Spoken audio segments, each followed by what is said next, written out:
आप सभी दर्शकों को नमस्कार और जोहार। आप देख रहे हैं पीएसए लैब न्यूज और मैं हूं आपके साथ संपादक अशोक कुमार झा। आप सभी लोगों के मन में अभी एक बड़ा सवाल यह घूम रहा है, जनगणना 2027। आप सभी लोग यह जानना चाहते हैं कि आखिर क्या है यह जनगणना 2027। इस जनगणना की क्या है खासियत, कैसे होगी इसकी प्रक्रिया, कब कौन कौन से चरण होंगे। आइए इस बारे में हम जानते हैं विस्तार से इसकी क्या प्रक्रिया होगी, कैसे यह जनगणना होगी और यह इस जनगणना में खास क्या है। पूरे विस्तार से जानकारी दे रहे हैं भारत सरकार के जनगणना आयुक्त।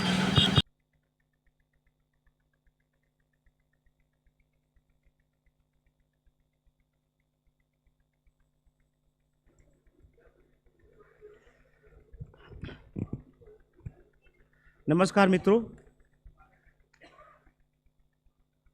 आज हम यहाँ जनगणना 2027 की प्रक्रिया पर चर्चा करने के लिए उपस्थित हुए हैं।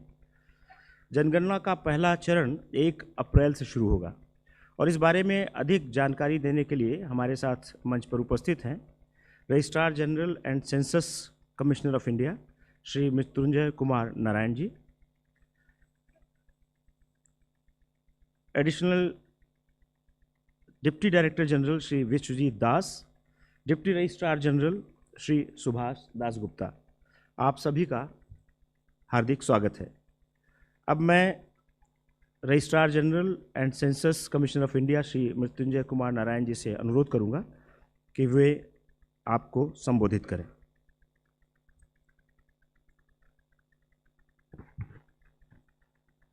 आज की इस प्रेस वार्ता में आप सभी का हार्दिक स्वागत है। आप सभी को मेरी तरफ से नमस्कार। आप सभी जानते हैं कि जनगणना की प्रक्रिया चल रही है। जनगणना की तैयारियां अब अग्रिम अवस्था में पहुंच चुकी है और अब से कुछ एक दिन में ही फील्ड का कार्य, प्रथम चरण जिसे मकान सूचीकरण एवं मकानों की गणना कहते हैं, उसका फील्ड का कार्य कई राज्यों में प्रारंभ होने जा रहा है। तो आज की इस वार्ता में आपको इन तैयारियों के संदर्भ में जानकारी देंगे। जनगणना एक बृहत कार्य है, संभवतः बृहत्तम कार्य कहा जाए। इसमें केंद्रीय स्तर पे और राज्यों के स्तर पे, संघ शासित प्रदेशों के स्तर पे विशद तैयारी चलती है। उन सारे तैयारियों की जानकारी आपको देंगे। कई जानकारी आपके पास पहले से है। जैसा कि आप जानते हैं, जनगणना 2 चरणों में संपन्न होती है और इस बार आंकड़ों का संग्रह डिजिटल माध्यम से किया जाना है। उसके बारे में भी आपसे चर्चा करेंगे। साथ ही जनगणना की पृष्ठभूमि की भी जानकारी, संवैधानिक व्यवस्था, वैधानिक आधार आदि के संदर्भ में भी आपके समक्ष जानकारी रखेंगे। आगे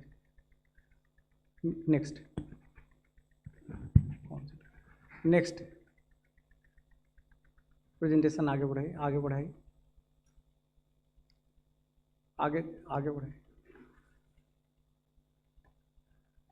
जैसा कि आपको जानकारी है, जनगणना संविधान के आर्टिकल 246 के अंतर्गत, जिसमें संघीय सूची, राज्य की सूची और समवर्ती सूचियों का उल्लेख है, उसमें संघीय सूची के अंतर्गत आता है और संघीय सूची में क्रमांक 69 पे उल्लिखित है।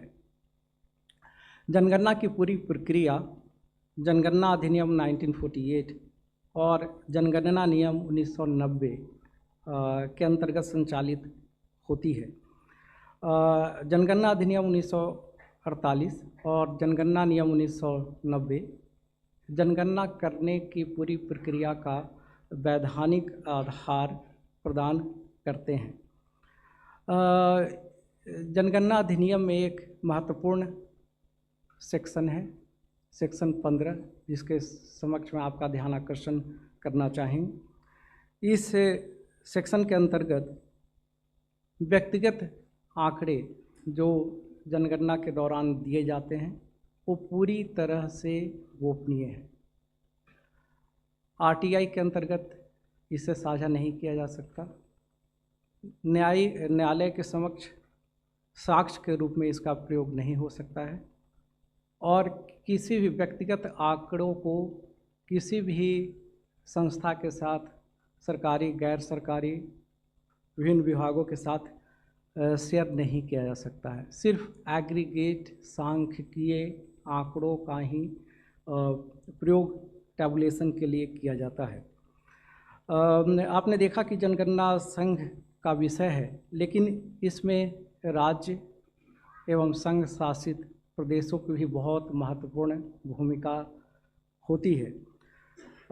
राज्य एवं संघ शासित प्रदेश की पूरी प्रशासनिक मशीनरी इसमें शामिल होती है और फील्ड का कार्य संपन्न उनके द्वारा होता है। पिछली जनगणना 2011 में हुई थी और अभी वर्तमान जनगणना 2027 आधुनिक काल में जब जनगणना की यात्रा प्रारंभ हुई है 1872 पहली जनगणना, उससे 16वीं है और आज़ादी के बाद से 8वीं जनगणना है। नेक्स्ट, अगर जनगणना के प्रशासनिक संचालन के प्रशासनिक तंत्र की बात करें तो केंद्रीय स्तर पे गृह मंत्रालय के अंतर्गत union home secretary, registrar general and census commissioner और हर राज्य में निदेशक जनगणना कार्य आते हैं और राज्य यूटी के स्तर पे अगर कटिंग एज पे देखें, जिनके द्वारा फील्ड का कार्य संचालित होता है, उन्हें इनुमरेटर, प्रगणक एवं सुपरवाइजर, पर्यवेक्षक कहते हैं। अधिकांशतः स्कूल के शिक्षक और सरकारी कर्मचारी और लोकल बॉडी के कर्मचारी आते हैं जो कि इस कार्य को संपन्न करते हैं। उनके ऊपर charge officer, charge important focal point है, जो एसडीएम, तहसीलदार, बीडीओ आदि होते हैं, वो नोडल पॉइंट है जहाँ पे पूरी प्रक्रिया संपन्न की जाती है, कोऑर्डिनेट की जाती है।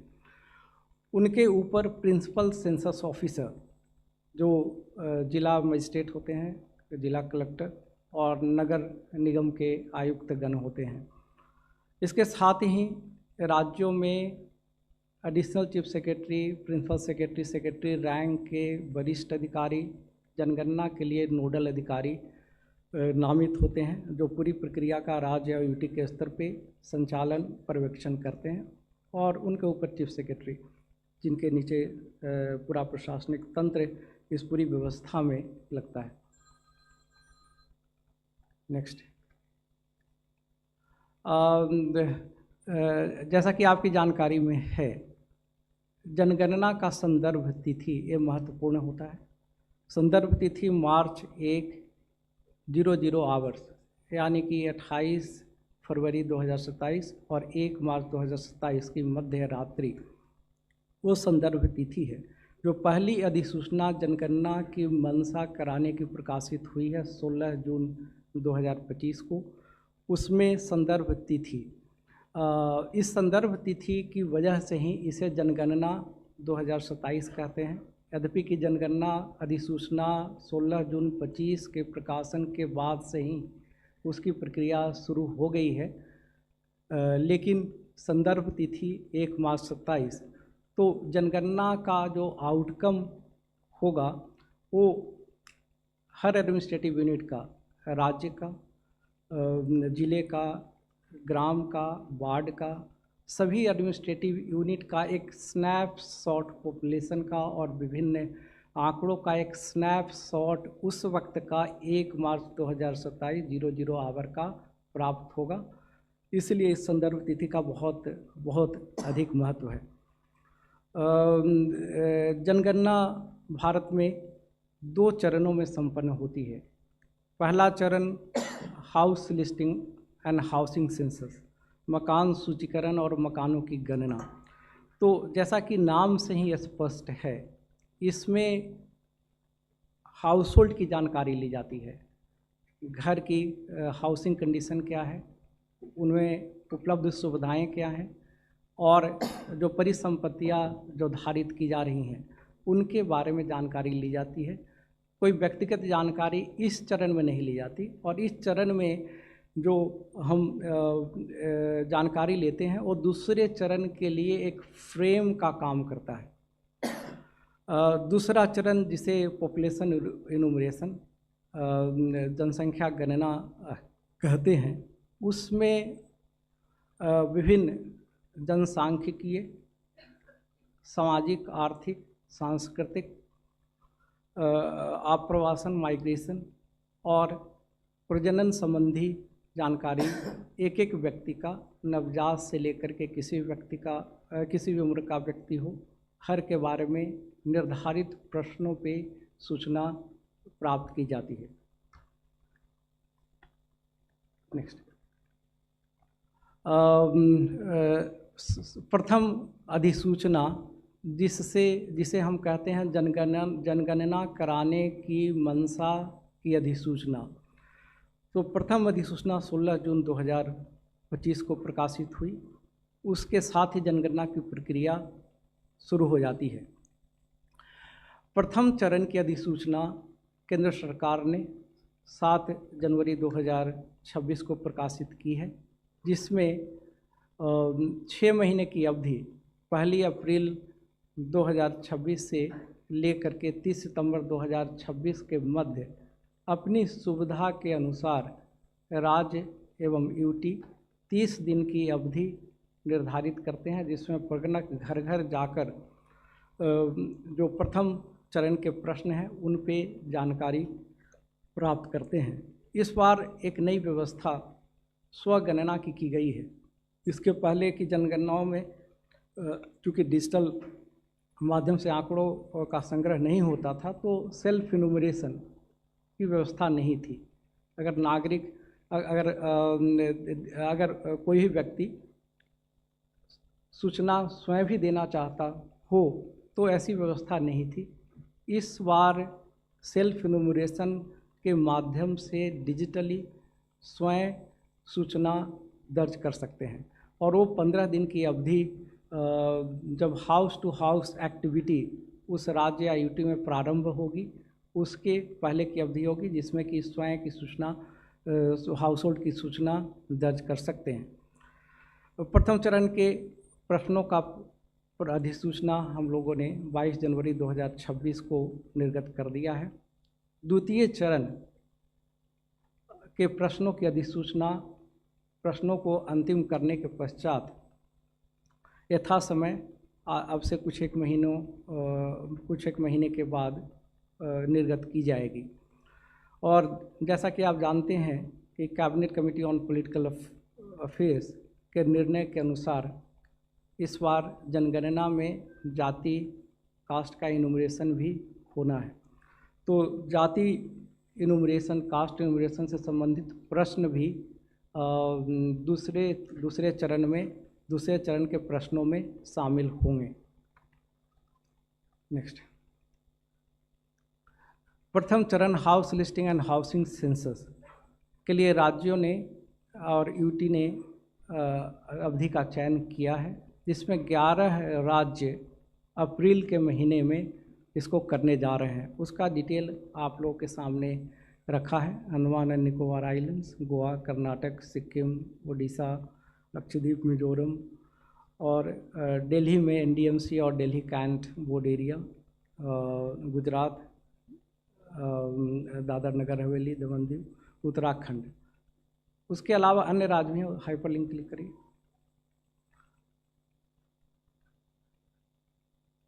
आगे चलिए, आगे चलिए। करीब सारे राज्यों ने सभी राज्यों ने चयन किए हैं। वापस आगे चलिए। प्रथम चरण के प्रश्नों की अधिसूचना निर्गत की जा चुकी है। उनमें जो प्रश्न है उसका एक विवरण आपके समक्ष मैंने रखा है। कंडीशन ऑफ द हाउस, जो घर की दशा है उसके संबंध में क्वेश्चन है 1 से लेकर के 8।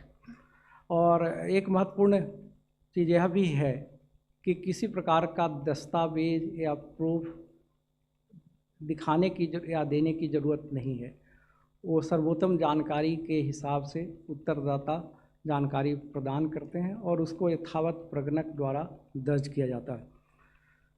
हाउस होल्ड इन्फॉर्मेशन 9 से 16 तक के प्रश्न हैं। आगे चलिए।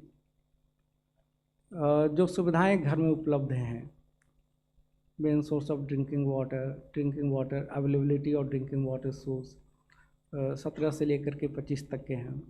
फिर जो परिसंपत्तियां जो धारित हैं हाउस होल्ड में, फिर others main serial consume in the house hold, mobile number जो सेंसस कम्युनिकेशन के लिए ही सिर्फ प्रयोग होगा। नेक्स्ट,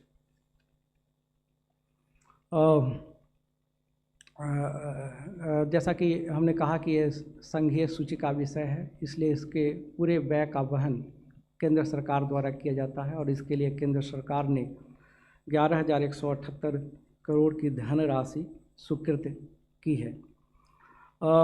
जनगणना के लिए जो एडमिनिस्ट्रेटिव यूनिट हैं, जैसे जिले या ग्राम या इस तरह के इकाइयों का गठन, उनको फ्रीज किया जाता है 1 जनवरी 2026 से मार्च 2027 तक।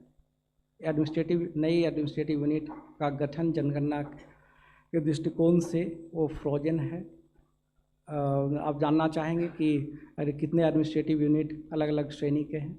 स्टेट UT 36, डिस्ट्रिक्ट 784, सब district 7,092, statutory town 5,128, census town 4,580 और राजस्व ग्राम 6,39,902। आगे चलिए।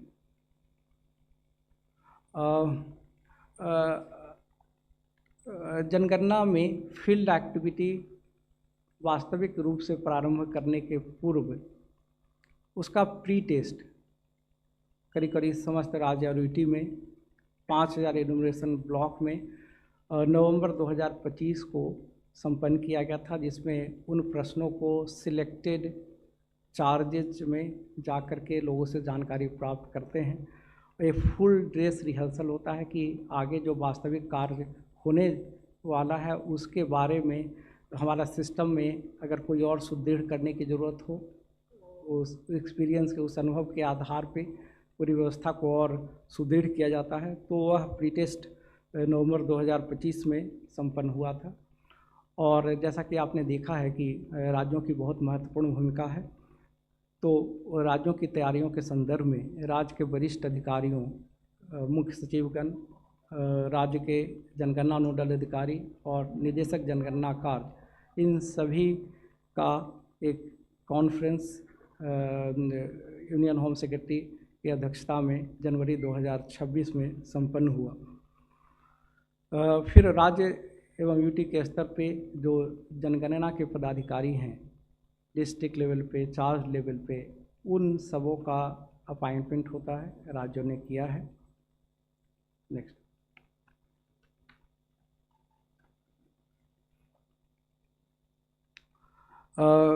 जनगणना की तैयारी काफ़ी विशद होती है और उसमें बहुत सारे चरण होते हैं। मैं उन सारे तैयारियों को समय की पाबंदी को देखते हुए रखना उपयुक्त नहीं समझता हूँ। सिर्फ मुख्य तैयारियाँ जो हैं वो आपके सामने रख रहा हूँ। जो जनगणना की प्रक्रिया संचालित होती है उसके लिए एक निर्देश पुस्तिका, इंस्ट्रक्शन मैनुअल, जो प्रगणक होते हैं और पर्यवेक्षक होते हैं उसके लिए बनाई जाती है। वो 19 भाषाओं में, भारत में भाषाई विविधता को देखते हुए, उनका सम्मान करते हुए 19 भाषाओं में तैयार की गई हैं। फिर जो सेंसस फंक्शनरी हैं, पर्यवेक्षक क्या होती है, उन सबको चरणबद्ध तरीके से उनकी ट्रेनिंग अलग अलग राज्यों में और संघ शासित प्रदेशों में चल रही है, कई जगह संपन्न भी हो चुकी है। साथ ही जनगणना की प्रक्रिया एक समान यूनिफॉर्म तरीके से पूरे देश में संचालित हो, उस यूनिफॉर्मिटी के लिए circular census, circular numbered circular ORGI द्वारा निर्गत किए जाते हैं विभिन्न विषयों पे। भारत एक विशाल देश है और कई तरह की विविधताएं हैं, अतः सारे जनगणना की अवधारणाएं, कॉन्सेप्ट एक प्रकार से हर जगह लागू हों, सारे जो सेंसस फंक्शनरीज हैं उनको एक समान तरह से समझें और उसी प्रकार से लागू करें, क्योंकि उसमें थोड़ा सा वेरिएशन आंकड़ों की शुद्धता को प्रभावित कर सकता है।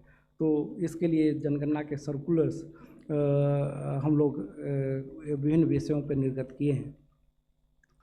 जनगणना एक ऐसा कार्य है जो कि समयबद्ध तरीके से उसके सारे चरण बहुत अच्छे तरह से डिफाइंड और टाइम बाउंड होते हैं।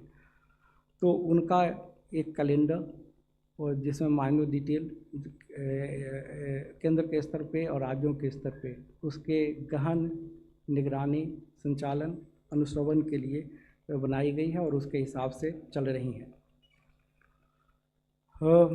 जैसा कि आप अवगत हो चुके हैं कि जनगणना 2027 में डिजिटल माध्यम से आंकड़ों का संग्रह होगा। प्रगणक और पर्यवेक्षक वो मोबाइल लेकर के उस पर मोबाइल एप्लीकेशन जो स्पेशली भारत सरकार की प्रतिष्ठित संस्था है CDAC, उसके माध्यम से उसको डेवलप किया गया है, उसको ले करके जाएंगे और आंकड़ों का संग्रह करेंगे। इस बार सेल्फ इन्यूमरेशन की भी व्यवस्था है, ये पहली बार जनगणना में हो रही है और पूरी जनगणना की प्रक्रिया के संचालन, मैनेजमेंट, अनुश्रवण, निगरानी, प्रगति की निगरानी, चाहे वो राज्यों के स्तर पे हो या केंद्रीय स्तर पे हो, उसके लिए वेब बेस्ड पोर्टल है, उसके माध्यम से उसकी प्रगति की रियल टाइम बेसिस पे जानकारी हासिल हो सकेगी।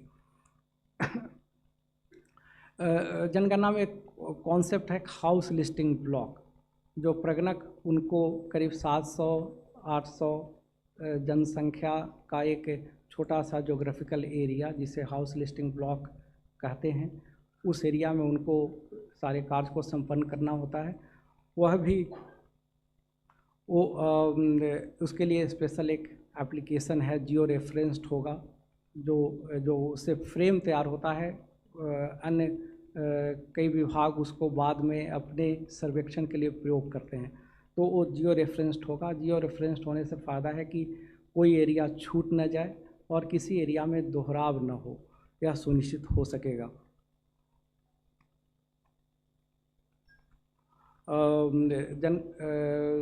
जनगणना के प्रथम चरण के लिए 16 भाषाओं में तैयार किया गया है एप्लीकेशन, जो एंड्रॉयड और iOS दोनों वर्जन पर उपलब्ध है। इसके लिए निरंतर इंटरनेट कनेक्टिविटी की ज़रूरत नहीं है। जब डेटा सिंक करना होगा या जब रजिस्ट्रेशन जो है प्रगणक और पर्यवेक्षक अपना रजिस्ट्रेशन करेंगे, उस वक्त इंटरनेट कनेक्टिविटी की ज़रूरत होगी और ऑफलाइन मोड में डेटा इकट्ठा करेंगे। जब सिंक करना होगा तब जो इंटरनेट कनेक्टिविटी की आवश्यकता होगी। प्रगणक और पर्यवेक्षक वो स्वयं का मोबाइल डिवाइस लेकर के आएंगे। उसके लिए उन्हें उचित ऑनरेरियम प्रदान किया जाएगा। इसमें डिजिटल में हमें ये सुविधा है कि इनबिल्ट वैलिडेशन चेक दिया जा सकता है, जिससे कि जो है आंकड़ों की शुद्धता और बेहतर हो सकेगी। Next self enumeration portal. Self enumeration ये जो पोर्टल है ac.census.gov.in, इस पे स्वयं अपने हाउस होल्ड की जानकारी जो उस राज्य के लिए अवधि निर्धारित है उसके दौरान जानकारी दर्ज कर सकते हैं। उसके लिए अपना मोबाइल नंबर के माध्यम से एक्सेस होगा। स्टेट अपना सिलेक्ट करेंगे, मोबाइल नंबर पे OTP उसके माध्यम से एक्सेस होगा, और सारे क्वेश्चन जब भर लेंगे तो उसको ड्राफ्ट के रूप में सेव कर सकते हैं या अपनी सुविधा के हिसाब से एडिट कर सकते हैं, उसको अंतिम रूप से सबमिट कर देंगे। अंतिम रूप से सबमिट करेंगे तो एक 11 digit alphanumeric SEID self information ID प्राप्त होगी, जो उनके मोबाइल पे और या ईमेल पे जाएगा। उस SEID को सुरक्षित रखना होगा, और जब जब प्रगणक घर घर जाएंगे तो उनके साथ साझा करना होगा, जिससे वो आंकड़ों को प्रथम दृष्टया देख करके उसको पुष्टि कर सकें। नेक्स्ट,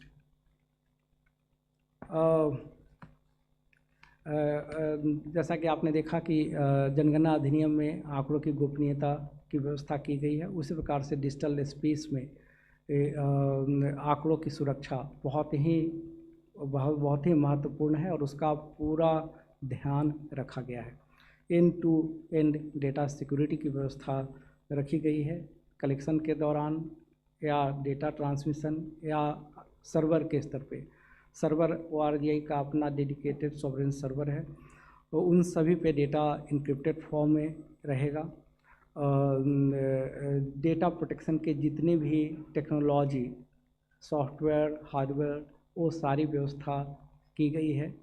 भारत सरकार की साइबर सुरक्षा के क्षेत्र में जितनी एजेंसियां, महत्वपूर्ण एजेंसियां काम कर रही हैं, उन सब के परामर्श से साइबर सिक्योरिटी पोस्चर को मजबूत किया गया है, उसका सुरक्षा ऑडिट भी किया गया है। Data centre critical information infrastructure घोषित है और ISO सर्टिफाइड भी है।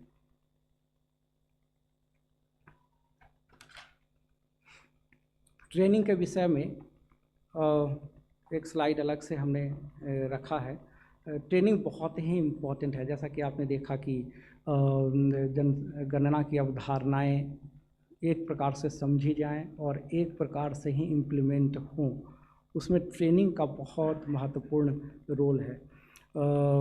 इसमें ट्रेनिंग की त्रिस्तरीय विशद व्यवस्था है और 31 लाख से ज़्यादा इनुमरेटर और सुपरवाइज़र तथा सेंसस 1 लाख से ज़्यादा सेंसस फंक्शनरी, जिसमें डिस्ट्रिक्ट कलेक्टर, चार्ज ऑफिसर, नगर निगम के अधिकारीगण आते हैं, उन सब की ट्रेनिंग की त्रिस्तरीय व्यवस्था, राष्ट्रीय स्तर पर नेशनल ट्रेनर, फिर स्टेट स्तर पर मास्टर ट्रेनर, फिर डिस्ट्रिक्ट स्तर पर फील्ड ट्रेनर और अंत में जाकर के इनोवेटर सुपरवाइज़र, इन सब की वो सब के लिए एक स्टैंडर्ड करिकुलम है, स्टैंडर्ड टाइम टेबल है।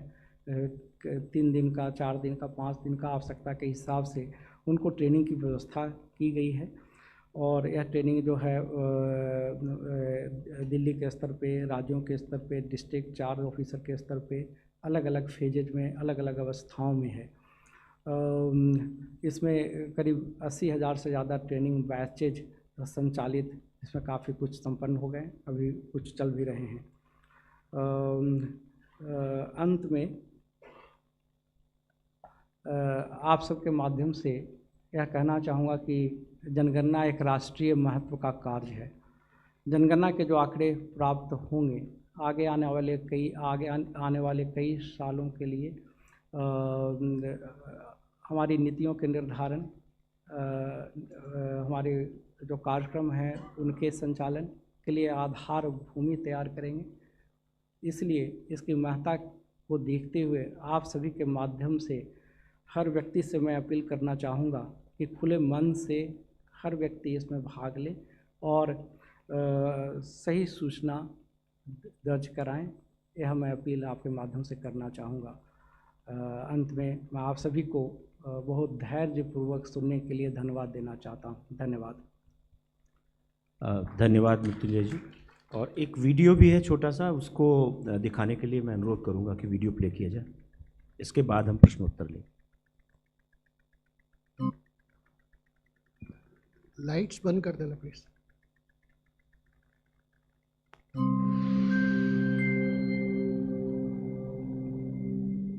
नमस्कार। भारत में शुरू होने जा रही है जनगणना, यानी देश में कितने लोग हैं इसकी गिनती। पर इस बार की जनगणना खास है, और खास इसलिए है कि इसमें डिजिटल तकनीक का इस्तेमाल किया जा रहा है। जनगणना 2 चरणों में होगी। पहले चरण में हाउस लिस्टिंग यानी मकान सूचीकरण एवं मकानों की गणना, और दूसरे चरण में जनसंख्या गणना की जाएगी। तो बात करते हैं पहले चरण की। इसमें निर्धारित प्रगणक घर जाकर जानकारी एकत्र करेंगे और मकानों की गणना करेंगे। यह प्रक्रिया सेल्फ एनुमरेशन पोर्टल यानी स्वगणना के माध्यम से भी की जा सकती है। इसमें परिवार का मुखिया या कोई सदस्य पोर्टल पर जाकर अपने घर और सुविधाओं से जुड़ी जानकारी स्वयं भर सकता है। ध्यान रखें, एक मोबाइल नंबर से केवल एक ही घर का लॉगिन संभव है, जिसकी एंट्री परिवार के मुखिया की ओर से होगी। मुखिया का नाम बदला नहीं जा सकता। लोगों द्वारा पहले से जानकारी भरे जाने से गणना आसान और तेज हो जाती है। स्वगणना एक विशेष सुविधा है। ये उस विशेष राज्य या संघ राज्य क्षेत्र में मकान सूचीकरण कार्य शुरू होने से 15 दिन पहले उपलब्ध कराया जाएगा, और ये सुविधा उस राज्य या संघ राज्य क्षेत्र में 15 दिन के लिए ही उपलब्ध रहेगी। जो चाहे वो स्वगणना के तहत पहले ही अपना विवरण दर्ज कर सकता है। स्वगणना पोर्टल में एंट्री का तरीका। सबसे पहले पोर्टल खोलें, फिर अपना राज्य या केंद्र शासित प्रदेश भरें, फिर कैप्चा भरें। इसके बाद स्वागत स्क्रीन आगे के चरणों का मार्गदर्शन करेगी। परिवार की मुखिया, जैसे यहाँ सुशीला देवी, अपना नाम और मोबाइल नंबर दर्ज करती हैं। अपनी भाषा चुनें, फिर OTP से सत्यापन होता है। पूरी प्रक्रिया सुरक्षित और बहुत आसान है। जिला और नजदीकी स्थान चिन्ह यानी लैंडमार्क चुनना जरूरी है। मैप पे मार्कर दिखाई देगा, वही अपने घर का स्थान चिन्हित करें। इसके बाद HLO प्रश्नावली का पृष्ठ खुल जाएगा। अधिकांश प्रश्न विकल्प आधारित होंगे, साथ ही लिखने के लिए फोनेटिक और वर्चुअल कीवर्ड होगा। FAQs और टूल टिप्स हर शंका का तुरंत समाधान करते हैं। यदि कोई प्रश्न अथवा जानकारी छूट जाए तो सिस्टम खुद आपको संकेत देता है। सभी विवरण भरे जाने के बाद चेक करें, ड्राफ्ट सहेजें, जरूरत हो तो संशोधन भी करें या अंतिम रूप से जमा करें। सबमिशन के बाद H से जुड़ा 11 अंकों का SCID आपको दिखाई देगा। यह आपको SMS से भी मिलेगा। जब प्रगणक आपके घर आए तो ये SCID आप उनसे साझा करें। आपकी दी गई सही जानकारी से हमारा देश सिर्फ मजबूत ही नहीं बनता, बल्कि उसकी वास्तविक तस्वीर भी सामने आती है। तो भागीदार बने और सहयोग करें। हमारी जनगणना, हमारा विकास। धन्यवाद। अब हम एक एक करके कुछ प्रश्न लेंगे। तो स्टार्ट करते हैं 234 नंबर। मृत्युंजय जी नमस्कार, मेरा नाम कृष्ण मोहन शर्मा है, भारत एक्सप्रेस से हूँ। मेरे 2 सवाल हैं। एक सवाल की जो सेल्फ इन्यूमरेशन की बात की, उस डाटा को लोअर लेवल पे मैनिपुलेट किया जा सकता है, और दूसरा सवाल ये है कि जैसा आपने कहा कि इस बार जाति भी पूछी जाएगी, तो हमारा समाज पूरा इसी बात को अब तक लड़ता रहा है कि जाति के नाम पे संसार का या हमारे समाज का वर्टिकल डिवीजन ना हो, और ये डाटा की प्राइवेसी कैसे इंश्योर की जाएगी? 22 पीछे 22 आप। कास्ट एन्यूमरेशन का पिछला जो हमने करा था 2011 सेंसस के बाद, उसमें अराउंड 45,000 कास्ट रिटर्न करा था। तो सेंसस में एक बेसिक रूल है कि जो रिस्पोंडेंट कहता है वैसे ही आप रिकॉर्ड करते हैं। तो इस सेंसस में हम इस रूल के अराउंड कैसे जाएंगे? यानी हर एक कास्ट अलग स्पेलिंग होती है, अलग क्लासिफिकेशन होता है। क्या हम कोई सूची तैयार करेंगे जिसमें से सेलेक्ट करना होगा, या और कोई मेथड हमने सोचा है? भारती जैन जी थी टाइम्स ऑफ इंडिया से। आप अपना परिचय ज़रूर दें, नाम बताएं। 24 नंबर। मैं मनीष अग्रवाल, नवभारत टाइम्स से। सर मेरे 2 सवाल हैं। पहला जैसा कि सर ने कहा कि किसी के पास जैसे एक से ज़्यादा घर हैं और एक मोबाइल से घर का मुखिया ही वो कर सकता है, अगर एक से ज़्यादा घर हुए तो वो कैसे रजिस्ट्रेशन होगा। सेकंड इज़ घर और जो सिटीजन है उनके अलग अलग फेस में करने की क्या ज़रूरत, क्या एक साथ नहीं किए जा सकते? 262। सर, आई एम विजेता Singh from the Hindu. Since ये डिजिटल सेंसस है तो how early will the data be available? Sir here this side, how early sir here will the data be available? Digital census है चूंकि ये। दूसरा सवाल सर, जैसे भारती ने भी पूछा कि कोड डायरेक्टरी होगी कि नहीं कास्ट सेंसस के लिए। और तीसरा सवाल सर, आप लोग इस बार एनपीआर क्यों नहीं कर रहे हैं अपडेट? 39। सर मैं नीरज पांडे हूँ जी न्यूज़ से। मेरा सवाल ये है कि जैसे आपने कहा कि एक परिवार का मुखिया पहले अपना नाम दर्ज करेगा और उसके बाद सारी डिटेल देगा, लेकिन ऐसा बहुत सारे परिवार के साथ है कि मुखिया कहीं और रहता है और उसके बच्चे अलग अलग शहरों में रहते हैं, तो उसको कैसे समराइज करेंगे? 46 उसके बाद उत्तर देंगे। Sir, Primangshu from Anandabazar Patrika. My question is for regarding West Bengal. The state government has now notified the census. So what will happen to that state, and was there any correspondence between state and center on this? धन्यवाद। आप लोगों ने बहुत अच्छे प्रश्न पूछे हैं। एक प्रश्न है सेल्फ इनुमरेशन में डेटा मैनिपुलेट ना हो, इसकी क्या व्यवस्था है। पहले जैसे सेल्फ इनुमरेशन में स्वयं ही डेटा उसमें डालेंगे, तो इसमें जनगणना में अपेक्षा की जाती है कि सर्वोत्तम जानकारी के हिसाब से जो सूचना है वो प्रदान करेंगे। साथ ही उसके बाद भी जो प्रगणक है घर घर जाएगा और जो सेल्फ इनुमरेशन आईडी है उसको साझा किया जाएगा, जिसके आधार पर वो डेटा को देख सकता है।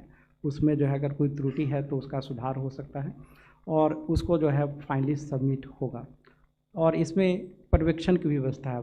6 प्रगणक पे 1 पर्यवेक्षक होता है, तो उसको इस चेकिंग की जो है मतलब दोहरी व्यवस्था है। और इसमें सामान्य रूप से जो है जनगणना में सही जानकारी देते हैं। इसमें गोपनीयता का प्रावधान है, आंकड़े कहीं शेयर नहीं किए जाते हैं। तो इसमें जो है मतलब मैनिपुलेशन की संभावना नहीं है। दूसरा, जाति के संबंध में जो है वो प्रश्न किए गए हैं। तो जैसा कि मैंने पहले बताया, अभी प्रथम चरण की बात कर रहे हैं जिसमें हाउस होल्ड की जानकारी ले रहे हैं, कोई व्यक्तिगत इन्फॉर्मेशन हम नहीं ले रहे हैं। जाति के प्रश्न सेकेंड चरण में शामिल होंगे। जब उनको हम अंतिम करेंगे तब उचित समय पे आपके समक्ष लेकर के आएंगे। इसमें कई तरह के सुझाव हैं, उन सभी पे सुझावों पर विचार करके जो सर्वोत्तम तरीका होगा उसके हिसाब से जो है प्रश्न निर्धारित होंगे, और जब प्रश्न निर्धारित हो जाएंगे तो अवश्य आपके समक्ष रखेंगे। एक प्रश्न है कि एक से ज़्यादा घर, तो सामान्य रूप से जहाँ पे रहते हैं वहाँ पे सूचना एक व्यक्ति को एक से ज़्यादा बार, अगर घर भी एक से ज़्यादा भी है तो भी एक ही बार सूचना देनी है। जहाँ सामान्य रूप से रहते हों, जिस जगह पे रहते हों, अगर परिवार के कुछ सदस्य जो है किसी अन्य स्थान पे रहते हों तो वहाँ पे दर्ज करेंगे। जो उस घर में सामान्य रूप से रहते हों वो जो है सूचना उस घर के हाउस होल्ड के संबंध में दर्ज करेंगे। और अभी तो व्यक्तिगत जानकारी तो सेकंड चरण में ली जाएगी। अभी सिर्फ जो हाउस होल्ड है उसकी जानकारी हम ले रहे हैं। एनपीआर अपडेट करने का अभी निर्णय नहीं है। उसके बारे में किसी प्रकार के दिशा निर्देश हम लोगों ने निर्गत नहीं किया है। एक और प्रश्न, हाँ, डेटा चूँकि जब पहले फिजिकल पेपर्स पे डेटा इकट्ठा होता था तो उसको डिजिटाइज करने में, वो फिजिकल पेपर को इकट्ठा करके स्कैन करना, उसको ऑप्टिकल कैरेक्टर रिकग्निशन से डिजिटाइज करना, उसमें काफ़ी वक्त लग जाया करता था। तो डिजिटल अब इस बार डेटा डिजिटल माध्यम से प्रारंभ से ही प्राप्त होगा, इसलिए आंकड़े काफ़ी शीघ्रता से जारी किए जा सकेंगे। काफ़ी आंकड़े जो है 2027 में ही हम लोग जारी कर देंगे।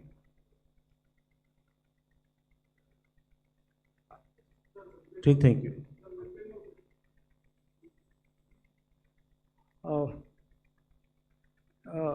वेस्ट बंगाल में जनगणना की अधिसूचना का प्रकाशन नहीं हुआ है। हम लोगों ने उनके साथ इस बिंदु को उठाया है और उम्मीद है कि अधिसूचना का प्रकाशन करेंगे। यह विधि का अनिवार्यता है और अभी प्रथम चरण के लिए सितंबर 2026 तक हमारे पास वक्त है। 142। Sir, Shine Mohan from Madhubhumi. Sir, I have two questions. Compared to the last census, what are the new technologies to be used this time for getting more accurate data? And whether this self-enumeration is mandatory or not, and those who cannot do the self-enumeration, what will be the system for them? 45। Sir अभी एक साथी ने और पूछा था ये, मैं अनिरुद्ध हूँ दैनिक भास्कर से। सर किसी एक स्थान पर रहने वाले किसी एक मुखिया की जो आपने बात की, उसके 2 संतानें हैं, वो अलग अलग जगह पर रहती हैं और जहाँ पर वो हैं वहाँ पर जब कोई जनगणना का गणक आएंगे या वहाँ पर होंगे तो वो डबलिंग तो नहीं होगी, या उसका क्या तरीका आपने निकाला है? मतलब वो बात थोड़ा समझानी पड़ेगी। 270।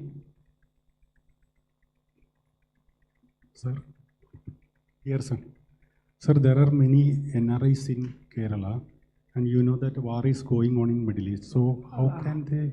Can you speak a little loud? I am not. I am Banna from Madhyamam Daily.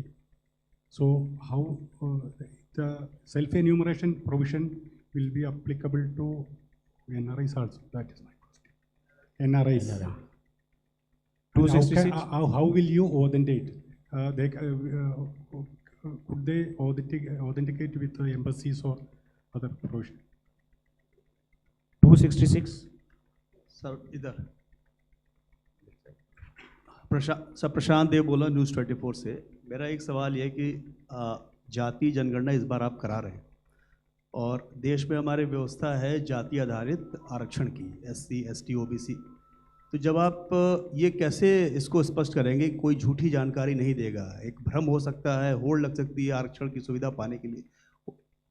क्या ऐसी सिचुएशन हो सकती है? इसको दूर करने के लिए कैसे करेंगे आप? क्योंकि जब जाति पूछी जाएगी तो वो सच बताएगा या नहीं बताएगा, ये एक स्थिति आ सकती है। इसके लिए क्या तैयारी है? 131 एट द बैक साइड।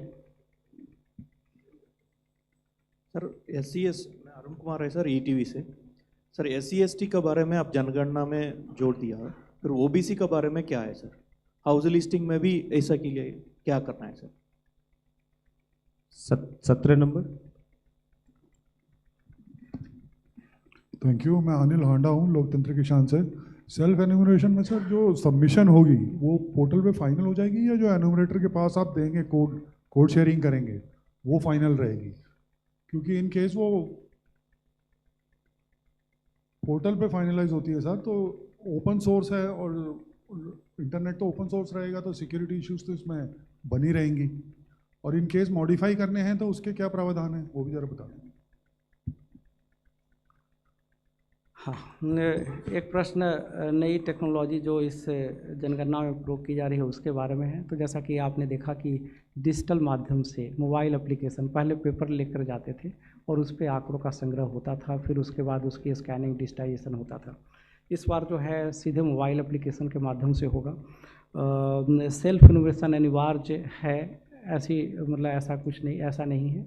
अगर करना चाहते हैं जो कर सकते हैं करें, उससे जो है इन्वर्टर का काम आसान हो जाता है और अपने आंकड़े खुद भरेंगे तो उनका अच्छा पार्टिसिपेशन होगा। लेकिन अगर सेल्फ इन्यूमरेशन करने की स्थिति में नहीं है किसी भी वजह से, तो प्रगणक हर हालत में हर घर में जाएगा और जहाँ सेल्फ इन्यूमरेशन हो गया है वहाँ भी प्रगणक जो है जाएगा और जो ऐसी ID है उसको शेयर करने पे उसको प्रथम दृष्टया आंकड़ों को देख करके उसकी पुष्टि करेगा।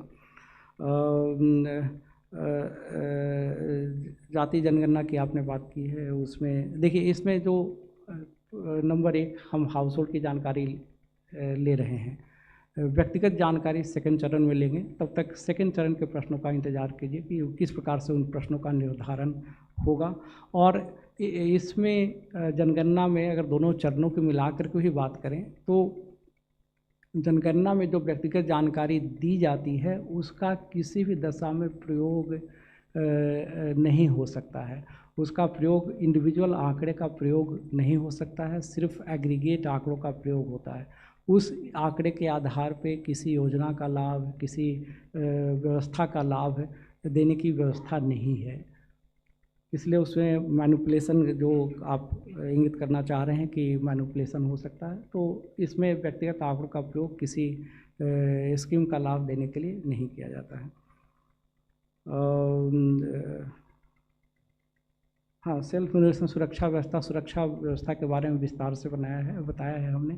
जो सुरक्षा की, डिजिटल सुरक्षा की जो जितनी भी टेक्नोलॉजी हैं, हार्डवेयर की, सॉफ्टवेयर की, सारे भारतीय एजेंसीज के साथ परामर्श करके उसको किया गया है। सुरक्षा की पुख्ती व्यवस्था है। धन्यवाद। लास्ट सेट क्वेश्चन हम पूछ।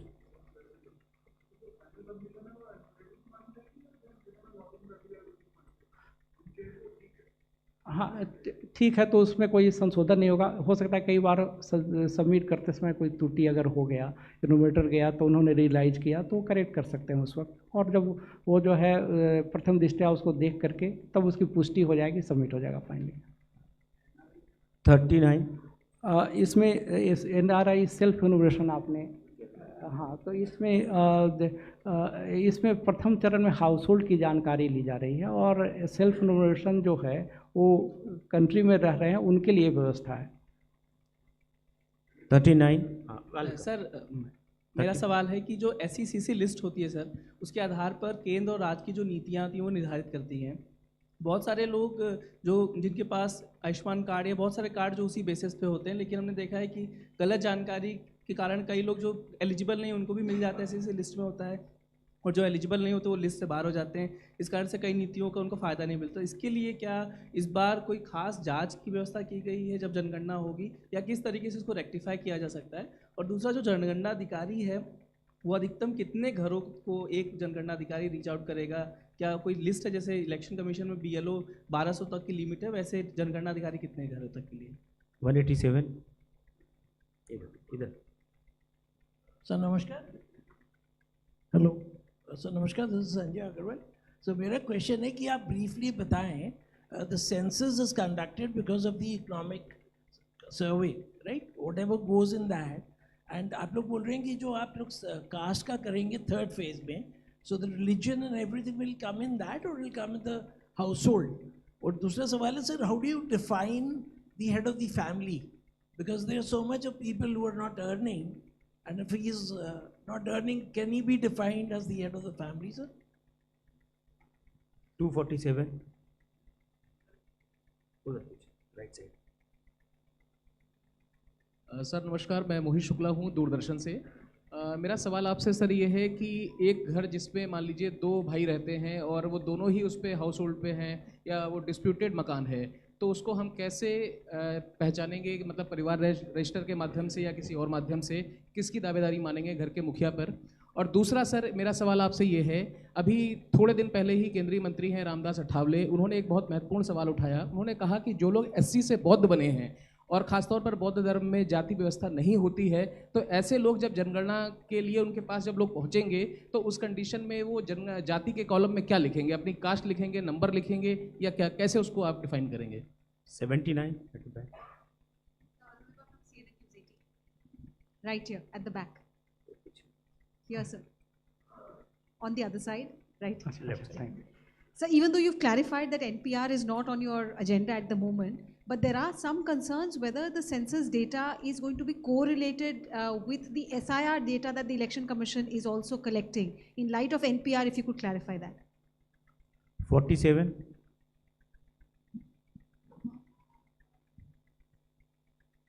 मैं DK चौहान, प्रथम खबर से, असम से। एक बात जानना चाहूँगा सर कि जो सर लेफ्ट साइड में कि असम में जो चाय बागान के लोग हैं उनके लिए आप लोगों ने किस तरह से व्यवस्था, क्योंकि उनके पास अभी तक बहुत लोगों के पास में मोबाइल नहीं है। और दूसरा ये कि इस बार जो जनजात इसमें जनगणना में जो सरना धर्म को कोड को लाने का भी एक बात हुआ था, क्या इस बार उस पर इंक्लूड किया गया है? धन्यवाद। And finally 22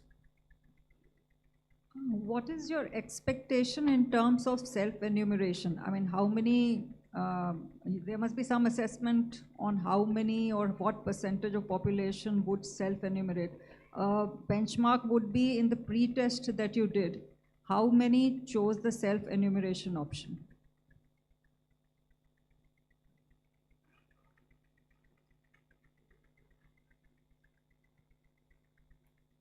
I think that's fine. Everybody is. ACCC की बात की है। ACCC के बारे में कहना चाहूँगा, ये हम लोग का विषय नहीं है। यह कहा गया कि आंकड़ों की जांच, तो जनगणना में जांच, इंक्वायरी आदि की व्यवस्था नहीं है। एक बहुत बड़ा कार्य है, प्रशासनिक दृष्टिकोण से बृहत्तम कार्य है। इसमें किसी प्रकार की इंक्वायरी की व्यवस्था नहीं है। इसलिए ये सब कानूनी प्रावधान है कि आंकड़े सीक्रेट मतलब आंकड़े गोपनीय रखे जाएंगे, किसी से शेयर नहीं किया जाएगा, उसके आधार पर किसी योजना का लाभ नहीं मिलेगा। यह इस बात के लिए है कि ताकि लोग सही आंकड़े दें, और ये इन आंकड़ों का बहुत ही अधिक महत्व है। वो राष्ट्र के लिए नीतियों के निर्धारण के लिए, नीतियों के निर्माण के लिए, प्रोग्राम के निर्धारण के लिए प्रयोग होते हैं। तो इसमें किसी प्रकार की जांच की व्यवस्था नहीं है, और न जांच किया जाना संभव है। जो मैंने कहा कि प्रगणक फिर उसके ऊपर पर्यवेक्षक होंगे, तो द्विस्तरीय व्यवस्था है और सामान्य रूप से जो है सही जानकारी ही प्रदान करते हैं। SIR की बात की गई, SIR से इसका कोई संबंध नहीं है, कोई कोरिलेशन नहीं है। धर्म की बात की गई, तो उसके बारे में कहना चाहूँगा कि धर्म वो सेकंड चरण में उसके प्रश्न आएंगे, तब तक का इंतज़ार कीजिए। और जो भी धर्म में जो भी बताते हैं उसको यथावत दर्ज किया जाता है। सेल्फ इन्यूमरेशन जो है, सेल्फ इन्यूमरेशन देखिए अब इस बार पहली बार हम लोग करने जा रहे हैं, तो कोई इस प्रकार का फिगर देना कि कितने लोग करेंगे, उम्मीद है कि जो है आप लोग के माध्यम से हर व्यक्ति तक पहुंचेगी। और डिजिटल लिटरेसी सोसाइटी में काफ़ी बढ़ी है, काफ़ी लोग कर सकते हैं, मोबाइल के माध्यम से, लैपटॉप कंप्यूटर के माध्यम से कर सकते हैं। तो जितने लोग करेंगे अच्छा है, उतना इन्यूमरेटर का काम आसान हो जाएगा। मेरे ख्याल से आपके सारे प्रश्नों का मैंने उत्तर दे दिया है। बहुत बहुत धन्यवाद। Thank you. आप सबके लिए भोजन की व्यवस्था की गई है 4th फ्लोर पे।